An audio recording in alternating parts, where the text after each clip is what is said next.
அனைவருக்கும் வணக்கம். தொடர்ந்து ஆதரவளித்து வரும் அனைத்து அன்புலங்களுக்கும் மிக்க நன்றி. திமுகவை வீழ்த்துவதற்கு எல்லாரும் ஓரணியில் திரள வேண்டும் சொல்லி பாஜகனுடைய மாநில தலைமை நைனா நாகேந்திரன் ஒரு அழைப்பு விடுத்திருக்கிறாரு. அதை பத்தியா நம்ம பார்க்க போறோம்.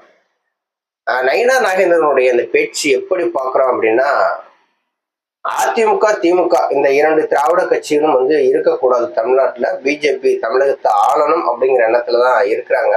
ஒரு கட்சியினுடைய பலவீனத்தை ஒரு பலமா பயன்படுத்தி அதன் மூலியமா நம்ம எப்படியாவது தமிழ்நாட்டுல ஆட்சி அமைச்சிட மாட்டோமா என்கிற எண்ணத்துலதான் அவங்க இருக்கிறாங்க.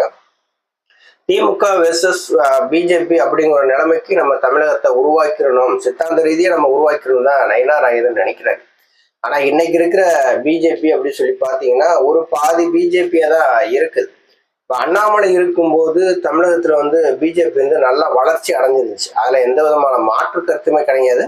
அண்ணாமலையினுடைய பேச்சாற்றல், அவர் எடுக்கக்கூடிய நடவடிக்கைகள், ஆளுங்கட்சி மீது அவர் தொடுக்கக்கூடிய விமர்சனங்கள் எல்லாமே இளைஞர்கள் மத்தியில் நல்ல வரவேற்பு இருந்தது. அந்த இளைஞர்கள் எல்லாருமே அண்ணாமலையை நம்பி இன்னைக்கு அரசியலுக்குள்ள வந்தாங்க. இன்னைக்கு அந்த இளைஞர்களுடைய செல்வாக்கை பிஜேபி இழந்து விட்டதா தான் நம்ம பார்க்கிறோம். எந்த ஒரு காலத்திலுமே பிஜேபி ஒரு மாநில தலைமையா போடுறாங்கன்னா பிஜேபியிலேயே ஊறியவங்க, அந்த பிஜேபியிலே தொடர்ந்து பயணிச்சவங்களை தான் மாநில தலைமையா போடுவாங்க. ஆனா இந்த முறை பாத்தீங்கன்னா திராவிட கட்சியிலிருந்து வந்தவர் தான் நயினா நாகேந்திரன். அவரை மாநில தலைமையா போட்டிருக்காங்க.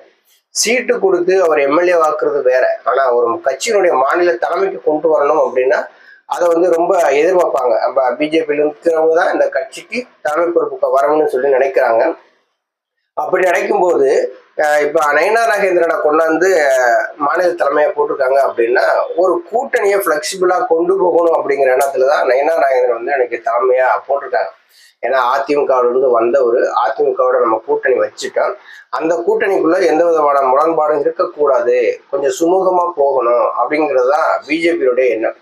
அண்ணாமலை கூட கூடுதலான ஒரு வருஷம் 2 வருஷத்துக்கு கூட தலைமையா வச்சிருந்துருக்கலாம். ஆனா பிஜேபி என்ன நினைச்சாங்க அப்படின்னா அதிமுகவோட நம்ம கூட்டணி வைக்கணும் அப்படின்னா அண்ணாமலை தலைமையில இருந்தால் அது நடக்காது. ஏன்னா ஏற்கனவே அண்ணாமலைக்கும் எடப்பாடி பழனிசாமிக்குமான ஒரு முட்டல் மோதல்லாம் அதிகமாக போயிட்டு இருந்துச்சு. அதனாலதான் கூட்டணியை விட்டு பிரியக்கூடிய சூழ்நிலையும் ஏற்பட்டது.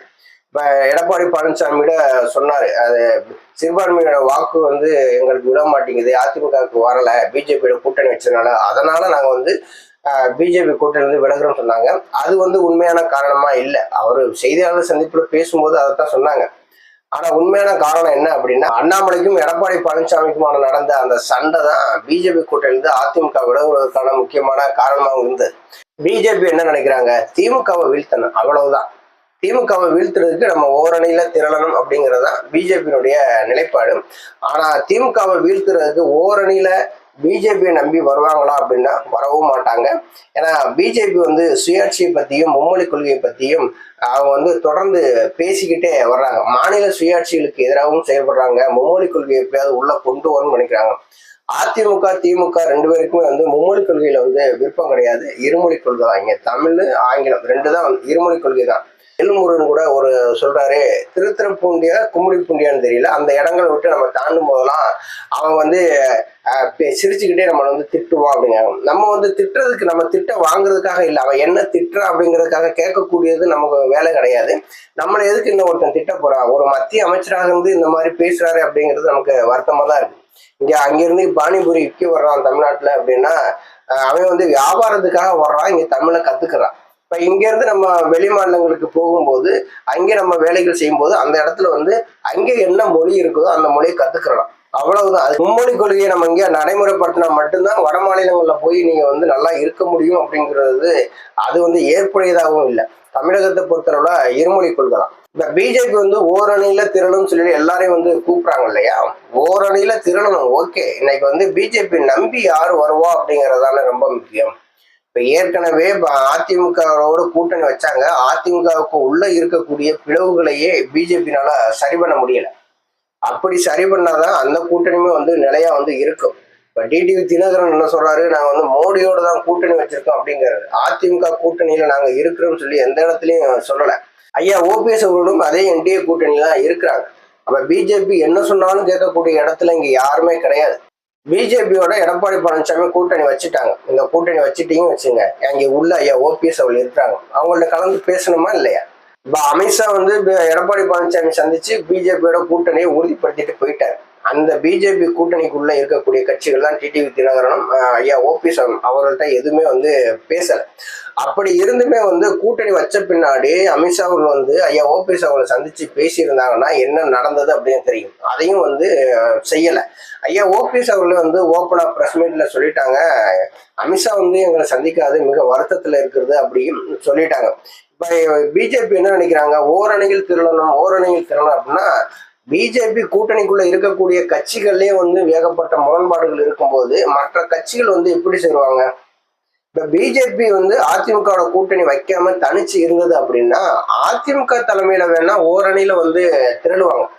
இப்ப இங்க தமிழ்நாட்டுக்கு வந்து மாநில சுயாட்சிக்கு எதிராகவும் மும்மொழிக்கு கொள்கைக்கு ஆதரவாகவும் வந்து பிஜேபி தொடர்ந்து வந்து பேசிட்டு இருக்கும்போது தமிழ்நாட்டில் இருக்கக்கூடிய கட்சிகள் வந்து பிஜேபியினுடைய கூட்டணியை எப்படி ஆதரிப்பாங்க? அதிமுக தனியா பிஜேபி தனியா இருந்து எடப்பாடி பழனிசாமி நம்ம ஓரணியில் திரளணும் எல்லாரும் வாங்க அப்படின்னு சொல்லி அழைச்சாருன்னா அதுல ஏதாவது ஒரு நியாயம் இருக்கு. ரைட்டு, நம்ம வந்து ஆளுங்கட்சியை எதிர்த்து இவங்க வந்து இருக்கிறாங்க, இன்னைக்கு வந்து பலம் வாய்ந்த எதிர்கட்சியா இருக்கிறாங்க, அவங்க பின்னாடி போனா ஓட்டுகள் கிடைக்கும், சீட்டுகள் கிடைக்கும், நம்ம வந்து வாங்கி வெற்றி பெறலாம் அப்படின்னு சொல்லிட்டு கட்சிகளாவது வர தயாரா இருப்பாங்க. பிஜேபி கூட இருக்கும்போது எந்த கட்சி வருவாங்க? இப்ப தேமுதிகவும் பாட்டாளி மக்கள் கட்சியுமே இன்னைக்கு வந்து பிஜேபி இருக்கிற கூட்டணியில நம்ம போகணுமா அப்படிங்கறதானே நினைச்சிட்டு இருக்காங்க. இப்ப திமுகவில் இருக்கக்கூடிய கூட்டணி கட்சிகளுமே வந்து அங்க இருக்கக்கூடிய சூழ்நிலையை பார்த்து விலகி வரக்கூடிய கட்டாயத்துல இருக்கிறாங்க. ஏன் அவங்களால வெளியில வர முடியல அப்படின்னா அதிமுகவும் பிஜேபியும் கூட்டணி வச்சுட்டு இருக்கும்போது இந்த கூட்டணிக்குள்ள நம்ம போய் சேரணுமா அப்படிங்கறதான். இப்ப கொள்கை ரீதியான முரண்பாடுகள் வந்து நிறைய இருக்கும். எடப்பாடி பழனிசாமிக்கு கொள்கை எப்படி போனாலும் பரவாயில்ல, நம்ம வந்து கூட்டணி சேர்ந்தா போதும், நம்ம தப்பிச்சுக்கிட்டா போதும் அப்படிங்கறது மாதிரிதான் அவர் வந்து பிஜேபியோட கூட்டணி வச்சிருக்காரு. ஆனா திமுக கூட்டணியில இருந்து வெளியில வர்றவங்க கொள்கை ரீதியா வந்து நம்ம அதிமுகவோட இணையணும் அப்படின்னா பிஜேபி இருக்கிறதுனால அதிமுகவோட இணைய முடியாது. இப்ப தமிழக வெற்றி கழகமே என்ன சொல்லியிருக்காங்க, பிஜேபியோட அதிமுக கூட்டணி வச்சிருச்சு, அப்படி இருக்க பட்சத்துல நாங்க அந்த கூட்டணியில போய் நாங்க இணையறதுக்கான வாய்ப்பே கிடையாது, நாங்க தனிச்சுதான் அப்படின்னு வந்துட்டாங்க. பிஜேபி வந்து ஓரணியில் திரண்டு வந்து திமுகவை நம்ம வீழ்த்துவோம் அப்படின்னு சொல்றது எதை காட்டுது அப்படின்னா அன்னைக்கு வந்து திமுக வெர்சஸ் பிஜேபியும் தமிழகத்தினுடைய களத்தை வந்து கொண்டு வரணும். அந்த களத்துல வந்து நம்ம செகண்ட் பிளேஸ்ல இருக்கணும், அதிமுகவை ஓரம் கட்டிடணும். நம்ம வந்து 2026 நம்ம வந்து எப்படியாவது ஒரு பெரிய பலம் வாய்ந்த ஒரு கட்சியா மக்கள் மத்தியில காட்டிக்கிறணும். ஏன்னா மக்கள் ஓட்டு போட மாட்டாங்க, இருந்தாலும் மக்கள் மத்தியில ஒரு பிம்பத்தை கொண்டு போகணுங்கிறதா பிஜேபியோட எண்ணமாவும் இருக்குது. பிஜேபியுமே என்ன நினைக்கிறாங்க அப்படின்னா நம்ம 2026 நமக்கு வந்து தேவையில்லை, 2029 தான் நமக்கு முக்கியம் அப்படிங்கிறதையும் நினைக்கிறாங்க. 4வது முறையா இந்தியா வந்து ஒரு பிஜேபி தான் ஆகணும் அப்படிங்கிறதா அவங்களோட எண்ணமா இருக்கு. அந்த 2026 அவங்க வந்து அந்த அளவுக்கு ஈடுபாடு இருக்காது. 2029 பாராளுமன்ற தேர்தலில் தான் அவங்க பிஜேபி வந்து எதிர்நோக்கிட்டு இருக்காங்க. அதற்கான ஒரு கூட்டணியை உருவாக்கணும்னு நினைக்கிறாங்க. அப்படி ஒரு கூட்டணியை உருவாக்கும் போது பிஜேபி தலைமையில போகும்போது சின்ன சின்ன அமைப்புகள் தான் போய் சேருமே தவிர பிஜேபி தலைமையில போய் கூட்டணியை சேரக்கூடிய வாய்ப்புகள் வந்து ரொம்ப கம்மி தான். 2026 தேர்தல் எப்படி நடக்க போகுது அப்படிங்கிறத பொறுத்திருந்து பார்ப்போம். நன்றி, வணக்கம்.